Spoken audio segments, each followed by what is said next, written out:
Next अब हम बात कर रहे हैं अमाइड फंक्शनल ग्रुप की।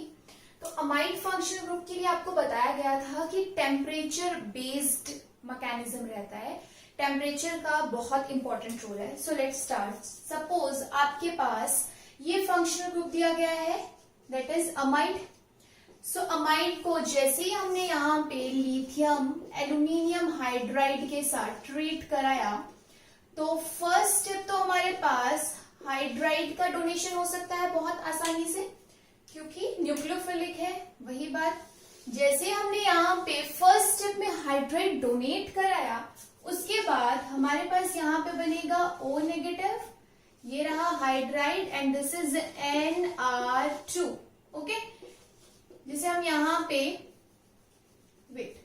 O नेगेटिव है, जिसे हम यहाँ पे लिथियम पॉजिटिव के साथ स्टेबलाइज कर सकते हैं, जो एक काउंटराइन का ही काम कर रहा है यहाँ पे, इससे ज्यादा कुछ नहीं है। बट यहाँ पे AlH3 जो था वो रिमूव हुआ था, तो वही AlH3 अब यहाँ ऑक्सीजन के साथ बॉन्ड बना सकता है। सो नेक्स्ट स्टेप में हमारे पास यहाँ क्या हुआ, RO AlH3 and then hydride and then Nr2 and इस पे आ गया नेगेटिव चार्ज। ओके, अब ये एक्टिवेट फॉर्म में है इस वक्त, ये हाइड्राइड डोनेट कर सकता है, बट उतना इलेक्ट्रोफिलिक यहाँ पे सेंटर भी होना चाहिए।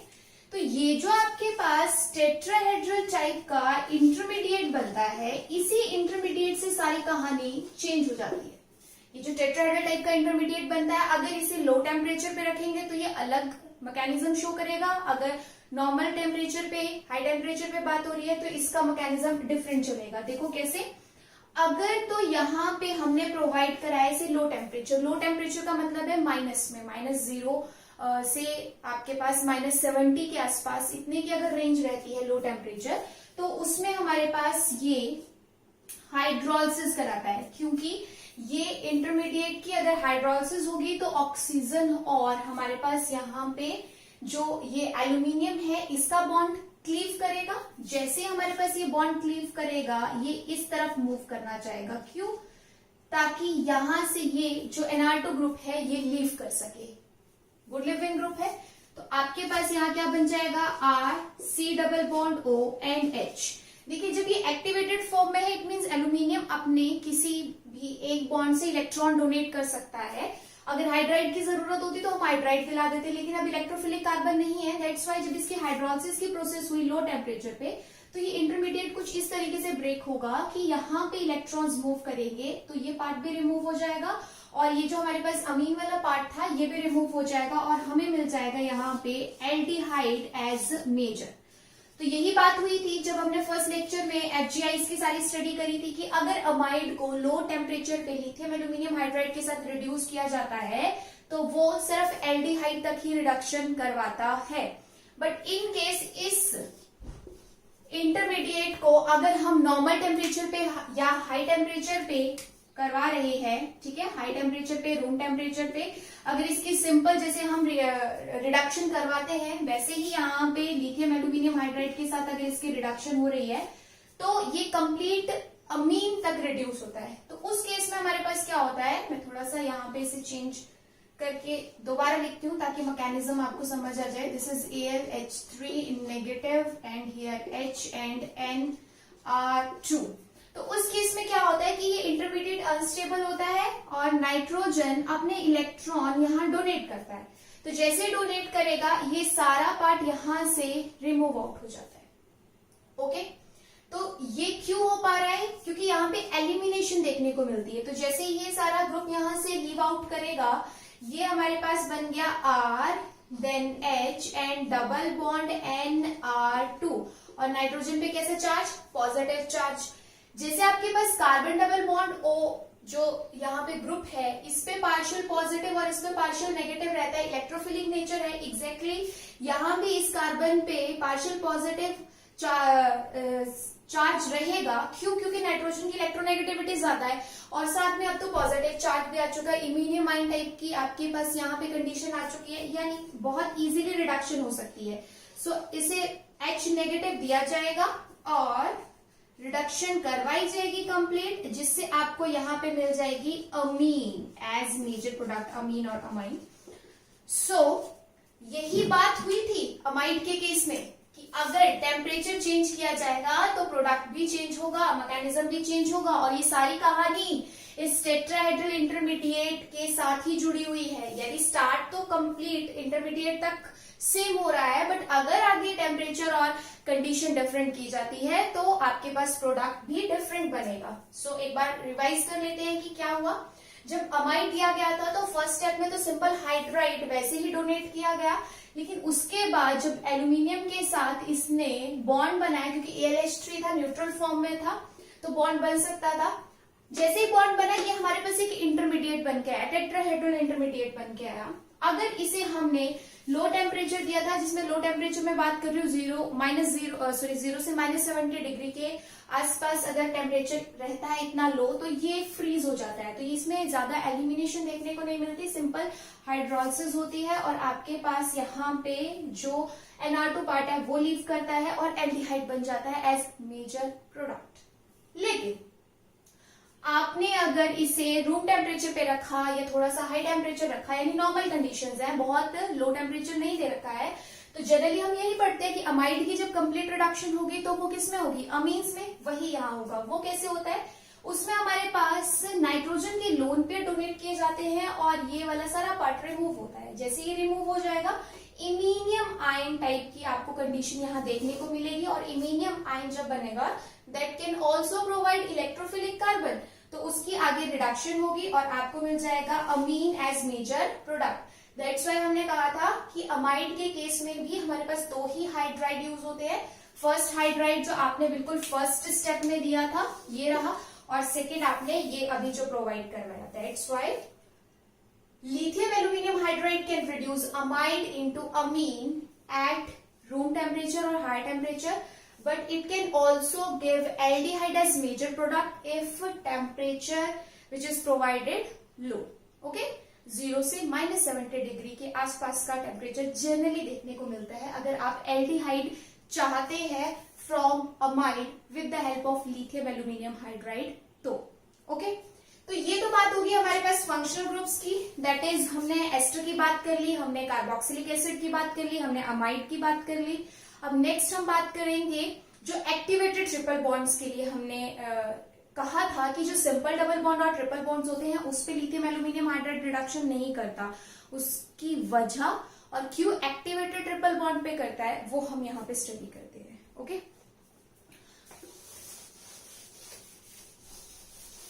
जो नॉर्मल आपके पास डबल बॉन्ड या ट्रिपल बॉन्ड है, अगर आप थोड़ा सा भी ध्यान से सोचो, जितना मैंने अभी तक आपको इसके बारे में बताया, तो आप उसका रीजन खुद ही ढूंढ लोगे। ठीक है, और मैं रिलेट करवाती हूँ कि वो कैसे किया जाएगा। देखो, आपके पास कोई भी सिंपल डबल बॉन्ड दिया है, ओके, ओलेफिन सिस्टम है। ओलेफिन सिस्टम क्या होता है, पाई इलेक्ट्रॉन्स है, यानी electronically rich, right. Electronically rich species है, so it can act as nucleophile. Okay, अगर आपके पास लिथियम एल्यूमिनियम हाइड्राइड दे दिया गया तो उसका नेचर कैसा है, न्यूक्लियोफिलिक, क्योंकि वो भी इलेक्ट्रॉनिकली रिच है, इस वक्त ऑक्टेट कंप्लीट है, इलेक्ट्रॉन्स दे सकता है। तो आप खुद सोचिए यहाँ पे, अगर आपके पास रिएजेंट का नेचर न्यूक्लियोफिलिक है, सबस्ट्रेट का नेचर न्यूक्लियोफिलिक है, तो क्या इनकी रिएक्शन होगी? नेवर। कैसे होगी बताया था, एक इलेक्ट्रोफाइल को न्यूक्लियोफाइल चाहिए रिएक्शन में प्रोसीड करने के लिए। न्यूक्लियोफाइल के बीच में नहीं होगी, इलेक्ट्रोफाइल के बीच में नहीं होगी। इलेक्ट्रोफाइल एक्सेप्ट कर सकता है, न्यूक्लियोफाइल डोनेट कर सकता है इलेक्ट्रॉन्स को। दैट्स व्हाई आपके पास जो simple double bond triple bond है जिनमें पाई इलेक्ट्रॉन्स हैं, दे आर इलेक्ट्रॉनिकली रिच, वो लिथियम एल्यूमिनियम हाइड्राइड के साथ रिएक्ट नहीं करते। और बिल्कुल वजह क्लियर है कि एक का नेचर भी न्यूक्लियोफिलिक, दूसरे का नेचर भी न्यूक्लियोफिलिक, दोनों इलेक्ट्रॉनिकली रिच स्पीशीज एक दूसरे को रिपेल करेंगी, उनके बीच में रिएक्शन कभी भी नहीं होगी। दैट्स व्हाई हमने कहा था कि सिंपल डबल बॉन्ड और ट्रिपल बॉन्ड्स को लिथियम एल्यूमिनियम हाइड्राइड रिड्यूस नहीं करता।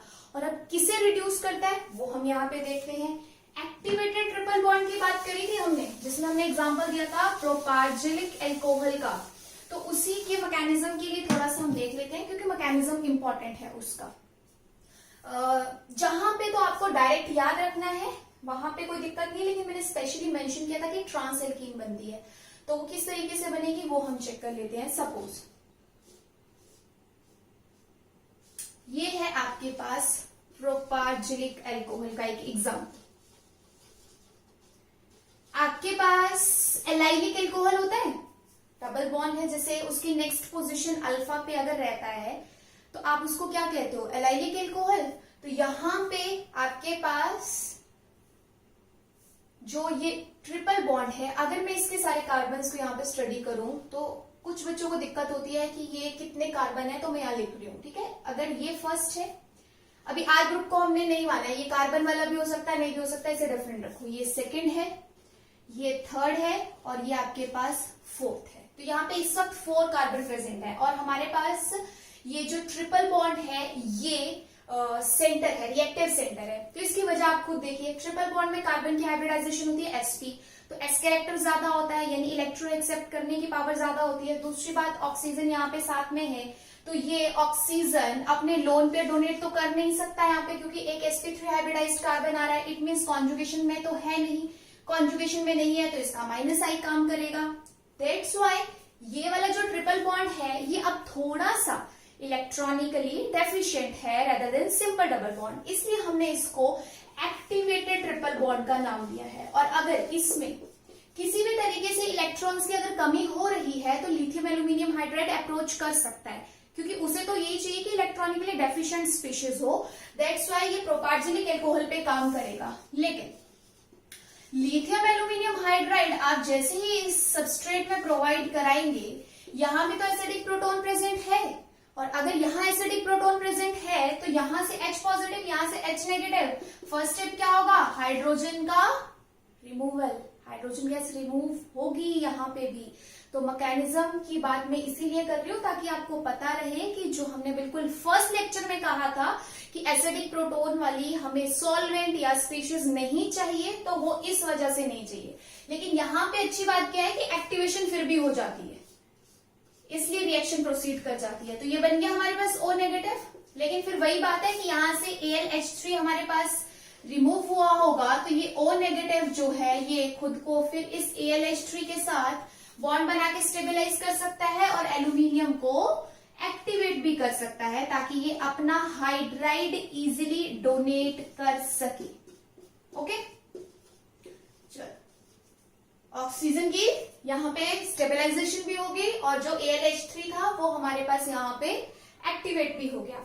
तो अब ये हाइड्राइड डोनेट करेगा बिल्कुल इसी कार्बन पे जो ऑक्सीजन के बगल वाला है, जहां पे जो इलेक्ट्रोफिलिक पावर है वो दूसरे के कंपैरिजन में थोड़ी सी ज्यादा है। तो जैसे यहाँ पे इसने हाइड्राइड डोनेट करना है, तो जो पाई इलेक्ट्रॉन है ये फर्दर नेक्स्ट कार्बन की तरफ मूव करेंगे।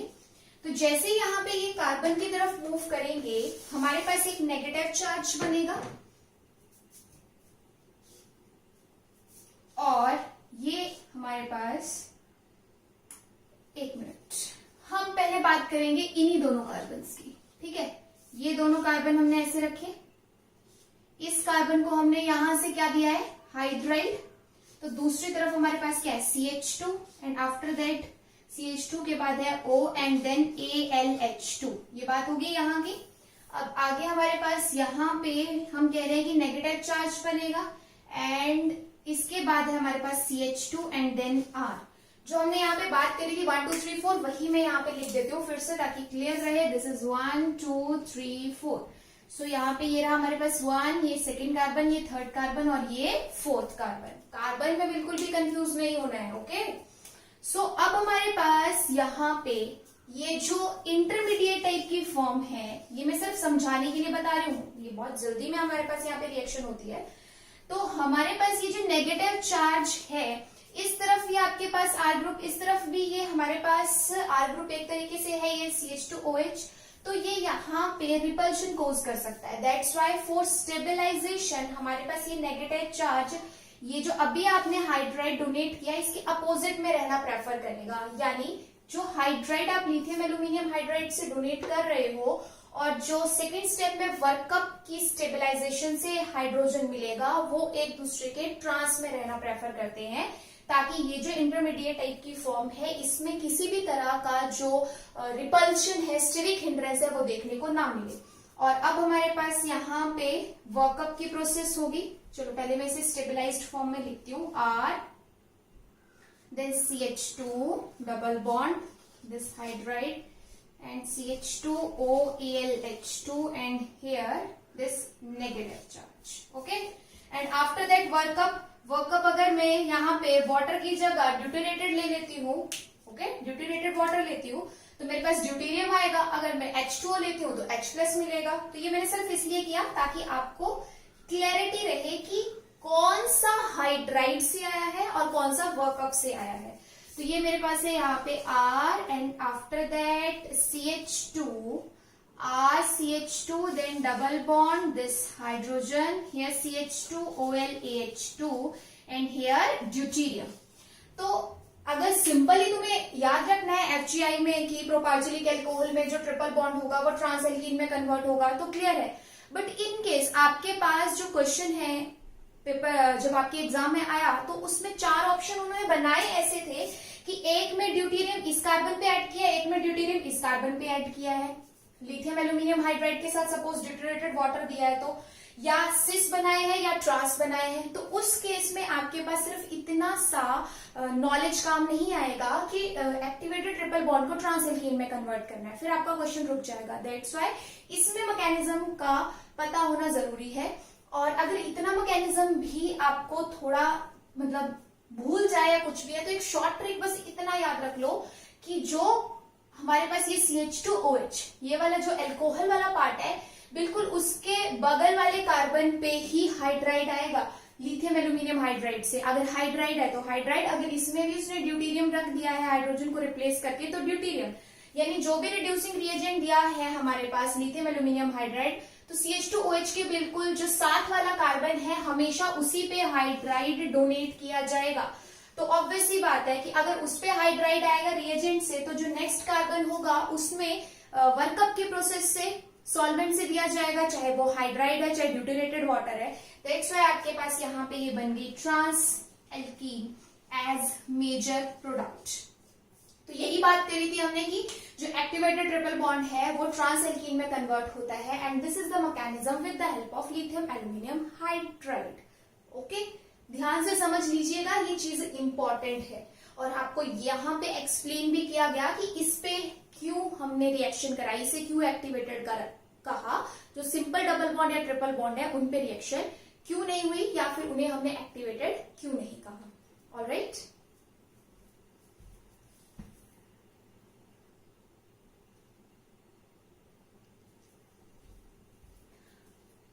अब हम बात करते हैं एग्जांपल्स की, क्योंकि लिथियम एल्यूमिनियम हाइड्राइड कौन कौन से फंक्शनल ग्रुप्स पे पे काम करता है वो हमने फर्स्ट लेक्चर में ही सारी FGI कंप्लीट स्टडी कर ली थी। उसके बाद हमने जो भी हमारे पास मैकेनिज्म डिफरेंट फंक्शनल ग्रुप पे रहता है लिथियम एल्यूमिनियम हाइड्राइड का वो हमने अभी स्टडी कर लिया। तो एग्जाम्पल से हमें और ज्यादा क्लियर हो जाएगा कि किस तरीके से हमें प्रोडक्ट तक पहुंचना है अगर लिथियम एल्यूमिनियम हाइड्राइड दिया गया है। तो देखिए फर्स्ट एग्जांपल हमारे पास जो दिया गया है इसमें सबसे पहले हम ये फोकस करेंगे कि जो सबस्ट्रेट है उसमें कौन सा फंक्शनल ग्रुप प्रेजेंट है और फिर हम बात करेंगे कि हमारे पास रिएजेंट कौन सा है। तो रिएजेंट अभी हमने लिथियम एल्यूमिनियम हाइड्राइड ही स्टडी किया है। फर्स्ट स्टेप में lithium aluminium hydride THF solvent के साथ दिया गया है टेट्राहाइड्रोफ्यूरेन, और सेकेंड स्टेप में वर्कअप की प्रोसेस दी गई है। तो यहाँ जो फंक्शनल ग्रुप मुझे नजर आ रहा है वो है हमारे पास यहाँ पे cyclic amide, that is lactam. तो अमाइड की क्योंकि टेम्परेचर का हमें यहाँ पे कुछ भी मेंशन नहीं है, इट मीन्स हम समझ जाएंगे कि रूम टेम्परेचर पे रिएक्शन हो रही है। और अगर ऐसा है तो अमाइड की कंप्लीट रिडक्शन होती थी अमीन में, तो यहाँ पे भी साइक्लिक अमाइड है यानी लैक्टम दिया है तो ये भी कंप्लीटली अमीन में रिड्यूस होगा और इसका ये जो कार्बोनिल वाला पार्ट है ये कंप्लीटली यहाँ से रिमूव हो जाएगा और यहाँ पे 2 हाइड्राइड डोनेट कर दिए जाएंगे from lithium aluminium hydride. Okay, तो यहाँ पे क्या आ जाएंगे 2 hydride. So this is the product of first reaction. Simple है।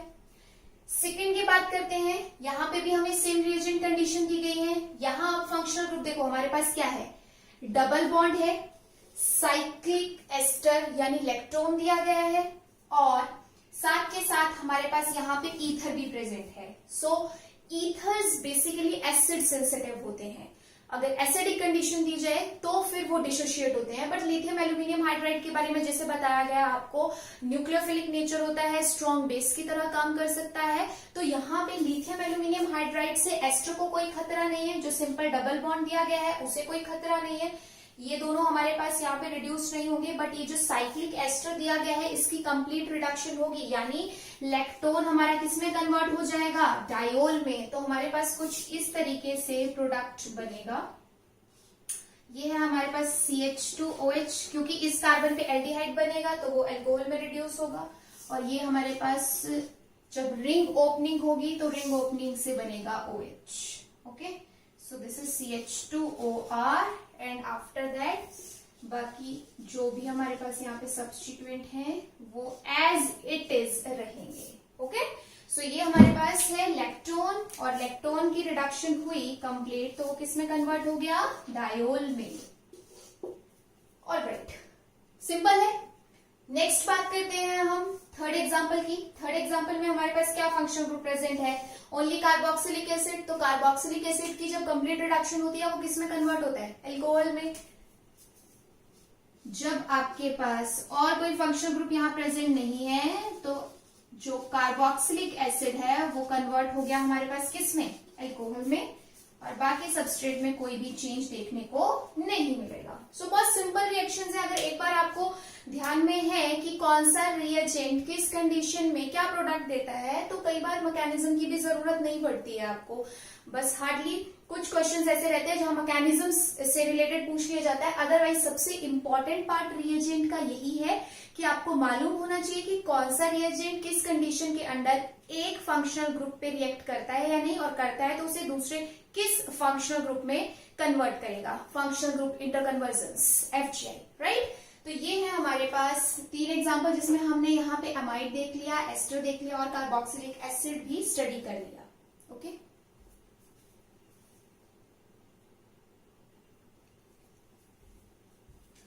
नेक्स्ट एग्जांपल देखते हैं।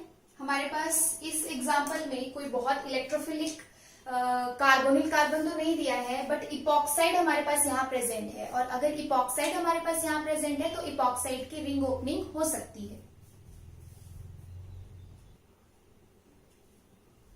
सो इपॉक्साइड हमें दिया तो है यहाँ पे, लेकिन साइक्लोहेक्सेन के साथ दिया है।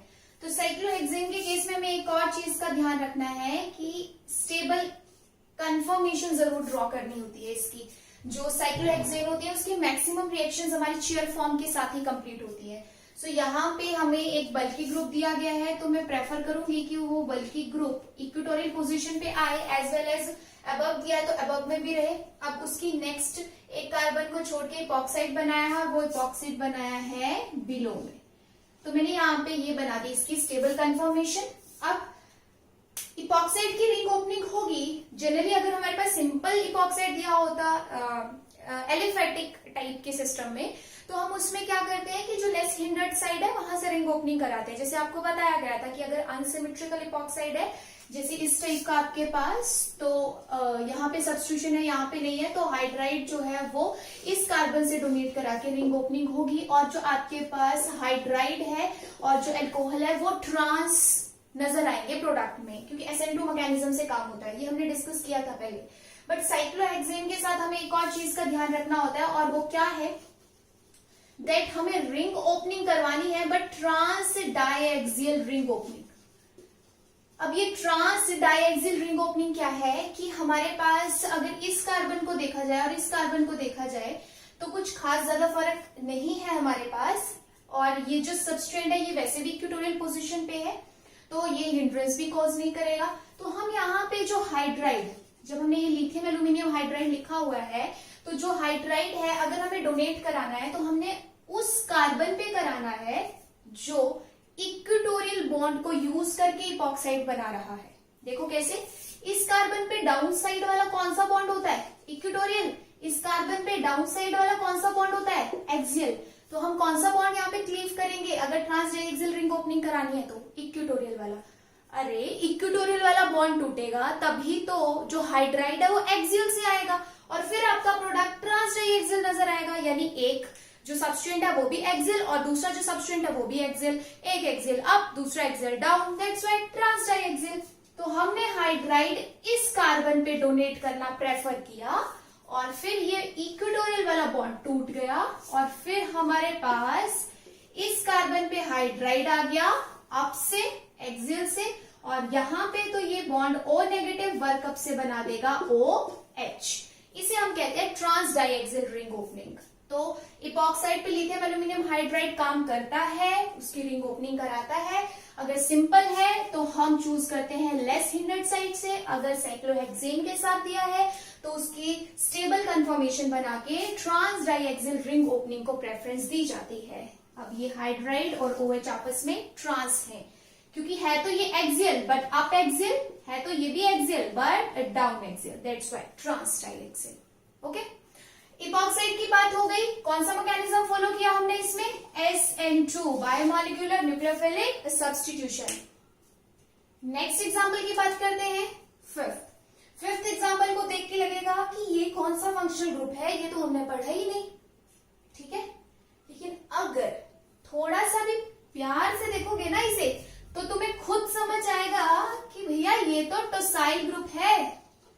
जो तुम्हें बताया गया था कि एल्काइल हैलाइड्स और टोसाइलेट्स के केस में भी लिथियम एल्यूमिनियम हाइड्राइड रिएक्ट करता है, SN2 मैकेनिज्म से हाइड्राइड डोनेट करता है और गुड लिविंग ग्रुप की फॉर्म में इन्हें यहाँ से रिमूव आउट करता है। तो ये टोसाइलेट ग्रुप कैसे होगा? देखो ये हाइड्राइड है, इस वक्त इस सल्फर पे यहाँ पे भी ऑक्सीजन, यहाँ पे भी ऑक्सीजन, यानी सबसे ज्यादा इलेक्ट्रोफिलिक सेंटर इस वक्त यही नजर आ रहा है। तो ये हमारे पास सल्फर पे अगर अटैक करता है तब तो ये हमारे पास बनेगा यहाँ पे O नेगेटिव की फॉर्म में। लेकिन इसके अलावा अगर आप चाहो कि सिर्फ टोसाइल को रिमूव करना है तो इतना बढ़िया लिविंग ग्रुप नहीं होगा वो। लेकिन आप अगर यहाँ पे बात करो कि आप OTS को रिमूव करते हो तो फिर वो बढ़िया लिविंग ग्रुप होगा। दैट्स व्हाई ये हाइड्राइड यहाँ पे इस कार्बन पे अटैक करा के ये सारा का सारा ग्रुप रिमूव कराया जाएगा। यानी यहाँ पे किसका रिमूवल होगा? OTS ग्रुप का। जनरली अल्कोहल को प्रोटेक्ट भी किया जाता है टोसाइलेट के साथ। तो जब अल्कोहल को प्रोटेक्ट किया जाएगा तो बनता है OTS। और ये हम क्यों करवाते हैं? Because OH is very bad leaving group. OH leave करने के लिए बहुत बेकार है, तो वो लिविंग ग्रुप का काम बढ़िया से नहीं करता। बट अगर उसे आप टोसाइलेट्स के साथ इस तरीके से एक्टिवेट करा दो या फिर यहाँ पे प्रोटेक्शन जिसे हम कहते हैं, अगर अल्कोहल के टोसाइलेट के साथ करा दो तो वो बन जाता है OTS। तो अगर मैं इसे आपको दिखाऊं तो ये एक्चुअली हमारे पास कुछ नहीं है, यहाँ पे ये OTS ग्रुप दिया है। तो अगर आपको यहाँ पे हैलाइड प्रेजेंट होता, एल्काइल हैलाइड होता, तब भी आप हाइड्राइड डोनेट करके उसे रिमूव कराते। तो वही चीज यहाँ हमने कराई, ये OTS था, हमने यहाँ पे हाइड्राइड दिया और OTS को रिमूव कर दिया। ओके, तो यही हमारे पास इसका प्रोडक्ट बनेगा। OTS ग्रुप रिमूव हो गया और यहाँ पे आ जाएगा simple hydride through SN2 mechanism. यानी सिंपल जैसे आप सब्स्टिट्यूशन कराते हो, अगर एक आपके पास गुड लिविंग प्रेजेंट है तो हाइड्राइड आपने यहाँ पे दिया एज न्यूक्लियोफाइल और वो लिविंग ग्रुप सारा का सारा यहाँ से क्या हो जाएगा? Remove out. तो ये केस हो गया हमारे पास जो हमने बात करी थी कि एल्काइल हैलाइड्स और टोसाइलेट्स के केस में भी लिथियम एल्यूमिनियम हाइड्राइड काम करता है।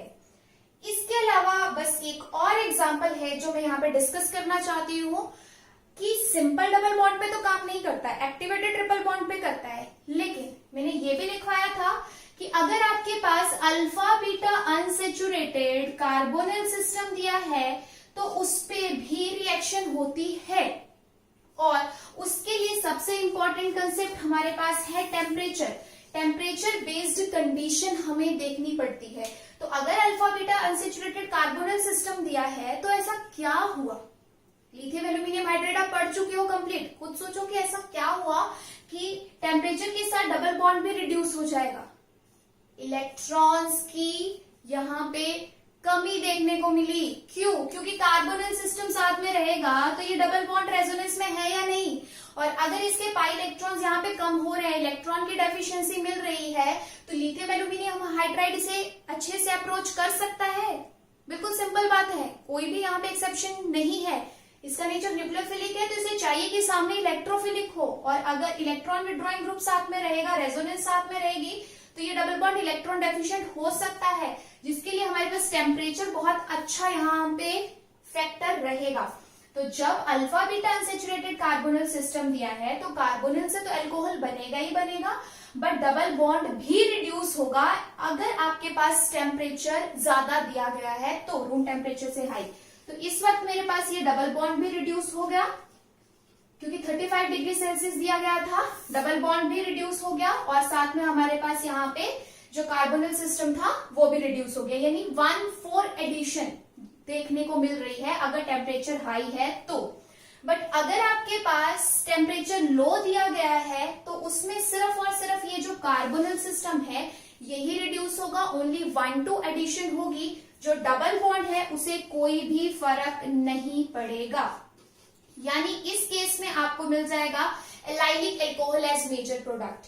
तो ये हमारे पास एक इंपॉर्टेंट चीज रहती थी कि alpha beta unsaturated carbonyl system में अगर हाई टेम्परेचर है तो डबल बॉन्ड और कार्बोनिल सिस्टम दोनों रिड्यूस होंगे, 1/4 एडिशन का प्रोडक्ट मिलेगा। लेकिन लो टेम्परेचर दिया गया है अगर इस तरीके के सबस्ट्रेट में तो 1/4 एडिशन नहीं होगी, डबल बॉन्ड को कोई फर्क नहीं पड़ेगा, बट जो आपके पास कार्बोनिल सिस्टम है उसकी रिडक्शन होगी और वो किस में कन्वर्ट हो जाएगा, एलाइलिक अल्कोहल में।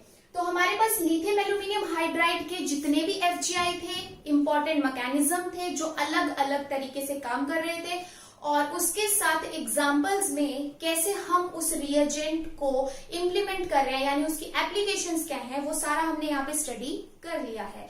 So this is all about lithium aluminium hydride, जो आपके एग्जाम के पॉइंट ऑफ व्यू से इम्पोर्टेंट था, जो हमने यहाँ पे स्टडी किया है।